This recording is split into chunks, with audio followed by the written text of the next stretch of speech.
സ്വകാര്യ ബസ്സുകളുടെ സമയക്രമത്തിൽ സംസ്ഥാന സർക്കാരിന് ഹൈക്കോടതിയുടെ രൂക്ഷ വിമർശനം. 15 ദിവസത്തിനകം യോഗം ചേരണമെന്ന് ഓഗസ്റ്റ് 8 നിർദ്ദേശിച്ചിട്ടും തുടർ നടപടി ഉണ്ടായില്ലെന്ന് ഹൈക്കോടതി വിമർശിച്ചു.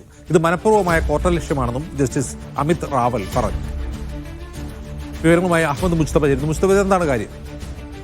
അജിൻസ്, നേരത്തെ ഈ നഗരത്തിലെ ഗതാഗത കുരുക്ക്, ഓട്ടോറിക്ഷകളുടെ പെർമിറ്റ് ഒക്കെ പരിഗണിക്കുന്ന 2018 മുതലുള്ള ഒരു ഹർജി ഹൈക്കോടതി സിംഗിൾ ബെഞ്ചിന് മുന്നിൽ പരിഗണനയിലുണ്ട്. ആ വിഷയവുമായി ബന്ധപ്പെട്ടാണ് കഴിഞ്ഞ മാസം ഓഗസ്റ്റ് മാസത്തിൽ ഹൈക്കോടതി ഒരു ഉത്തരവ് പുറപ്പെടുവിച്ചത്. 15 ദിവസത്തിനകം തന്നെ ബസ്സുകളുമായി ഒരു യോഗം ചേർന്ന് ഈ വിഷയത്തിൽ നഗരത്തിൽ ബസ്സുകളുടെ സമയക്രമം 5 മിനിറ്റ് ഗ്യാപ്പിലും അതോടൊപ്പം തന്നെ ഗ്രാമപ്രദേശങ്ങളിൽ അത് 10 മിനിറ്റ് ഗ്യാപ്പിലും അങ്ങനെ നടപ്പാക്കണം. അത് നടപ്പാക്കുന്നതിന്റെ പ്രായോഗിക സംബന്ധിച്ച് ഒരു യോഗം ചേരണമെന്നുമാണ് ആ നിർദ്ദേശത്തിൽ ഉണ്ടായിരുന്നത്. പക്ഷേ ഇനിയിപ്പോ ഏകദേശം ഒരു മാസം പിന്നിടുകയാണ്. ആ ഒരു മാസം പിന്നിടുമ്പോഴും യോഗം ചേരാനോ അതുമായി ബന്ധപ്പെട്ട നടപടികളിലേക്ക് കടക്കാനോ സംസ്ഥാന സർക്കാർ തയ്യാറായിട്ടില്ല. ആ സാഹചര്യത്തിലാണ് സംസ്ഥാന സർക്കാരിന് ഹൈക്കോടതി ഒരു മുന്നറിയിപ്പ് നൽകുന്നത്.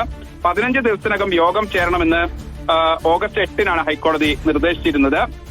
ഒരു പക്ഷേ വളരെ പെട്ടെന്ന് തന്നെ യോഗം ചേരാവുന്ന ഒരു സാഹചര്യത്തിൽ ഏതെങ്കിലും തരത്തിൽ അത് പോസ്റ്റ്പോൺ ചെയ്യണമെന്നുള്ള റിക്വസ്റ്റ് പോലും ഹൈക്കോടതിക്ക് മുമ്പിൽ വെക്കാൻ സംസ്ഥാന സർക്കാരിന് കഴിഞ്ഞിട്ടില്ല. ആ സാഹചര്യത്തിൽ കടുത്ത നടപടിയെടുക്കും, കോടതി അലക്ഷ്യം തന്നെ ചുമത്തും എന്നതുൾപ്പെടെയുള്ള വാക്കാലുള്ള ഒരു മുന്നറിയിപ്പാണ് ഇപ്പോൾ ഹൈക്കോടതി നൽകിയിരിക്കുന്നത്. അല്ലെങ്കിൽ ആ ഉത്തരവിൽ അത് വ്യക്തമാക്കുന്നുണ്ട്. എന്തായാലും മനഃപൂർവ്വമായ കോടതി അലക്ഷ്യമാണെന്ന് ഹൈക്കോടതി ചൂണ്ടിക്കാണിച്ചിരിക്കുന്നു. അതുകൊണ്ട് സംസ്ഥാന സർക്കാരിനോട് കോടതിയുടെ വിശദീകരണം തേടി. സ്വാഭാവികമായും സർക്കാർ പ്രതിനിധി കോടതിയിൽ അറിയിച്ചത് ഈ 29 യോഗം ചേരണമെന്നാണ് നിശ്ചയിച്ചിരിക്കുന്നത്. ഓണം ഉൾപ്പെടെയുള്ള കാര്യങ്ങളുണ്ട്. അതുകൊണ്ട് ആ വിഷയത്തിൽ പ്രത്യേകമായി തന്നെ യോഗം ചേർന്ന് 29 യോഗം നിശ്ചയിച്ചിരിക്കുന്നു എന്നതുൾപ്പെടെയുള്ള കാര്യങ്ങൾ സംസ്ഥാന സർക്കാർ അറിയിച്ചു. പക്ഷേ അത് പറ്റില്ല.